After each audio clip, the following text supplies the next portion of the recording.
Good morning. Welcome to the WEX Wakeup for Monday, April 8th. I'm Christy Matino. Senator J.D. Vance has a warning for House Speaker Mike Johnson. He called on him to make securing the southern border a priority.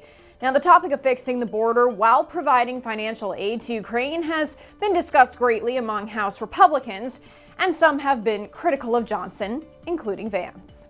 I think Speaker Johnson is a good guy, but if he brings up a foreign aid package, sending billions of dollars to Ukraine without doing anything on the southern border, it will be a disgrace and a massive betrayal, not just of Republican voters, but of the entire country. Vance also pointed out how Congress has the power of the purse. While they can't force the president to take action, it can withhold financial funding until Biden acts on other issues.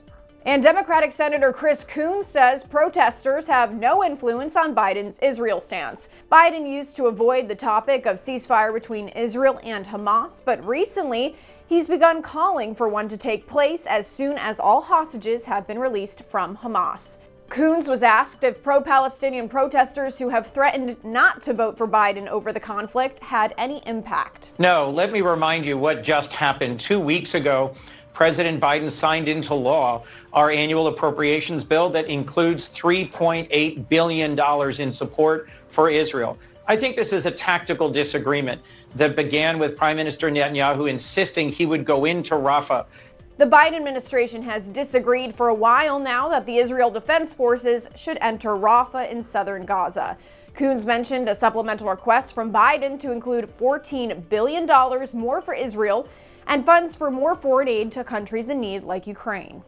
It's been waiting for action by the House for weeks now, and it's my hope that Speaker Johnson will put it on the floor this week. It will show Iran strong bipartisan determination to continue to support Israel in the face of Iran's threats.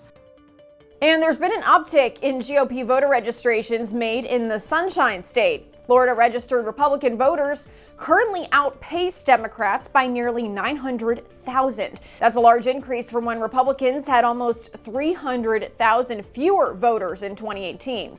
Governor Ron DeSantis believes that shift is due to those who are already living in the state swapping their party registration, as well as those who are undecided now joining the Republican Party. But I do think the migration has skewed amongst people who come to Florida, not because they want to change the policies to reflect in Illinois or California or New York, but because they appreciate how Florida's done it different from where they're coming to. And so I think that's contributed to this really record thing. Thanks for joining us this morning on the WEX Wake Up. Be sure to give us a follow on our website and social media so you stay in the know of all those headlines turning in politics.